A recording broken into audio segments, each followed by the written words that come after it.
Pozdravljeni. Borut Lesjak tukaj in že kar nekaj časa se nisem oglasil. In današnja vizija, ki sem jo prijel med meditacijo, je povezana s tem, zakaj se nisem oglasil. Ne želim namreč preveč soliti pameti komurkoli in raje zadržim svoje mnenje za sebe.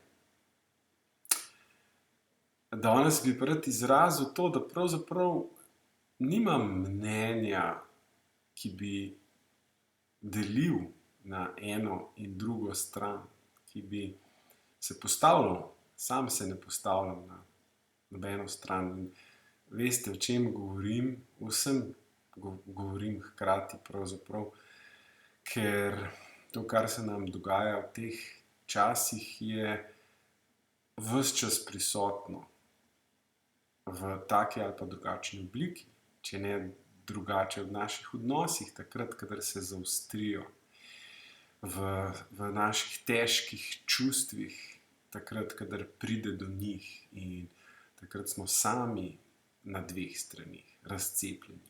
Naš ranjeni notranji otrok trpi in čaka na naš objem, mi pa mu ga ne damo, ampak skušamo na kakšen drug način popraviti krivico, izraziti svoje mnenje in pozabljamo na sočutje, pozabljamo na občutke, pozabljamo na to, kaj je zares bistveno v našem življenju. In sploh ne bom govoril o tem, kaj to je, ker ne vem, ker je to za tebe nekaj drugega, kakor za mene. Za mene je bistveno to, da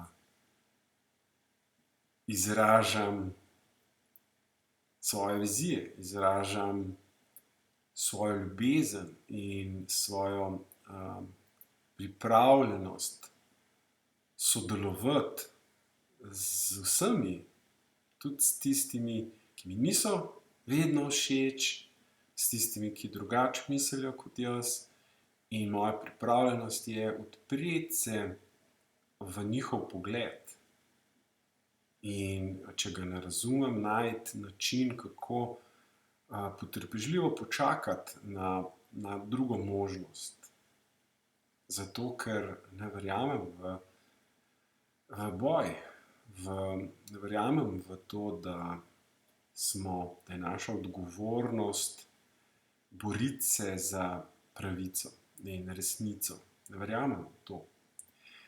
Ne na tak način, kot se to pogosto uporablja, govori o tem, ampak na en nov način, mogoče na nov način, ki nam bo omogočil, da bomo stopili skupaj tudi takrat, kadar ne mislimo enako.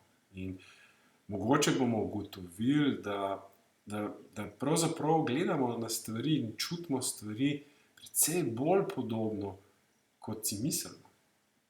Mogoče bomo presenečeni, kako podobni smo si, kako sorodni smo si, ko bomo dovolili to možnost enkrat.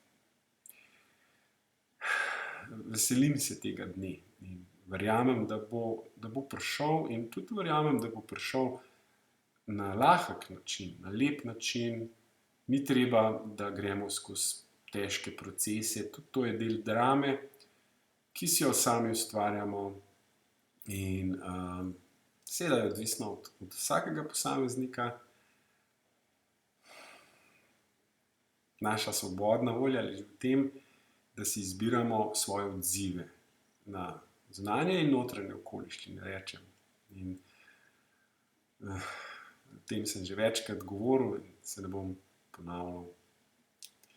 Vabljeni pa ste, če vas zanima to, kaj govorim in način, kako govorim, ste zelo toplo vabljeni na moje meditacije, kjer razvijamo zavedanje, tovrstno zavedanje oziroma zavest, razvijamo, negujemo zavest, prebujamo zavest, ki nam omogoča širino duha, ki nam omogoča sprejemanje stvari, ki jih sam mogoče ni zmožen sprejeti, ker deluje na drug način, malo linearno ali pa zelo linearno in to potrebujemo, brez uma ne bi bili tukaj, kjer smo, na noben način, ne na grd, ne na lep. Vabljeni, poglejte si na moji spletni strani, kaj ponujam, celjenje.si, in upam, da se srečamo. Odprt sem za vprašanja, kakršnakoli.